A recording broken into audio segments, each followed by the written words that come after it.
First, some background about how we have got to where we are now, and to tell you the story of our intellectual journey, if you like. We started reflecting seriously about grammar when we were working in schools in Sydney, Australia, and we were working in poorer neighbourhoods with many migrant children, and we're also working in Indigenous communities. Traditional literacy wasn't really working terribly well, to be quite frank. The nouns and the verbs were boring, and they didn't seem to make sense in the world. They didn't seem to be terribly useful. And grammar had become a pretty dull task.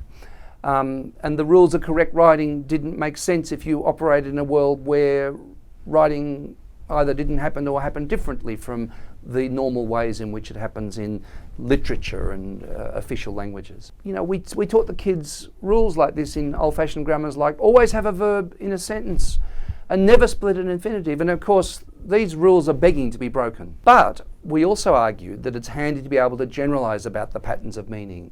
So what we said back then in the work that we were doing was that rather than throw out grammar entirely, perhaps some of the most useful patterns are bigger than sentences. So what we're arguing then is that in school, and perhaps also later in life, you need to learn how to read and write larger things, documents which might be information reports or stories, or to argue a case in the case of a text which is trying to persuade.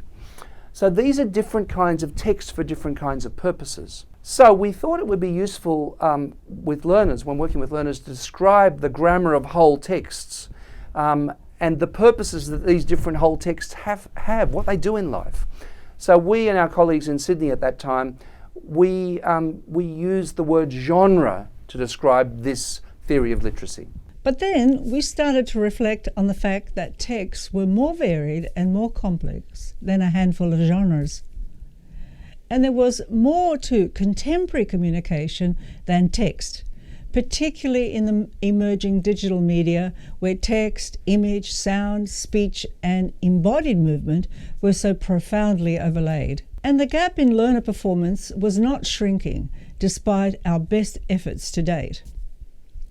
So we decided to bring together some colleagues who had been involved in genre work, or at least were interested in it. We had some money from a project which enabled us to bring together a number of people in a collaborative exercise. We left our identities outside the door and came in for a week at an inn called the New London Inn in New Hampshire to collaborate on an exercise thinking about how do we prepare all learners to perform in the future. We had Bill Cope, Alan Luke, Gunter Kress, Courtney Kasdan, Norman Fairclough, Carmen Luke, Sarah Michaels, myself, Jim G, and Martin Nakata. Together, we worked arguing, discussing, bringing our expertise to bear to work out why it was that despite all the work that we were doing, the performance of learners was not, of all learners that is, was not meeting all their aspirations. So to sum up our week's deliberations, we came up with the term multiliteracies to describe our era of meaning making. And we agreed that there were three things that we knew from all our research collectively that made a difference. Three things that we had to address. The issue of diversity, the complexity, the context of the classroom. Multimodality, which involved different modes as well as different language forms. And of course, critically, deliberate, purposeful pedagogical choices.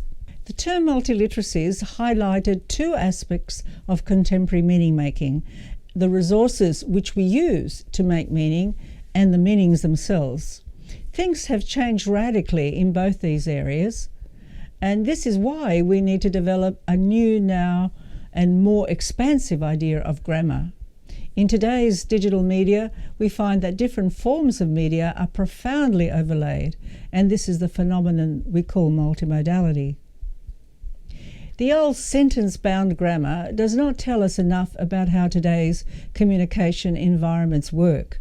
This is the first of our two multis of multiliteracies. But then a second issue was that the old idea that grammar, with its focus on a set of rules, repeating the same rules and getting them right, no longer worked because we are constantly encountering new meaning patterns according to material conditions such as social class, the locality from which you come from and your family, corporeal attributes such as age and race, sexuality, physical and mental abilities, and of course cultural expressions like language, ethnic background, and communities of commitment. One of the great paradoxes of the world, where we are now more interconnected than ever, is how poignant our differences are becoming, insistent even.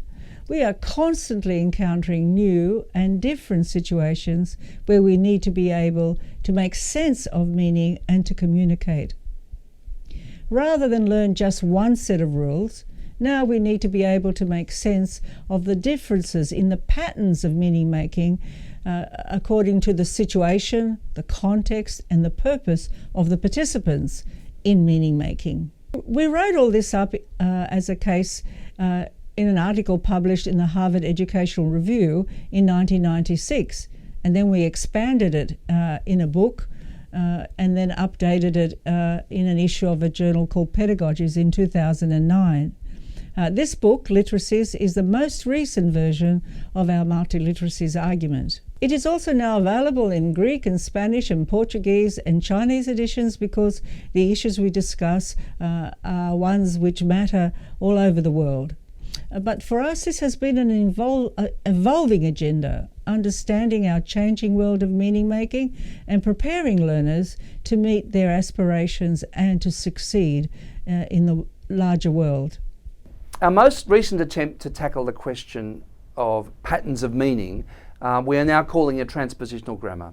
In one sense, nothing's changed because all along we've been trying to develop one sort of pattern language or another that addresses the complexity of our meanings and human diversity. That's what we've always been trying to do. But now we want to add to the idea that the patterns are constantly on the move, and the meanings are as much in the patterns of that movement as they are in the places where we might momentarily freeze them. A meaning that has been written can also be imaged. A gesture of the body can be made in speech.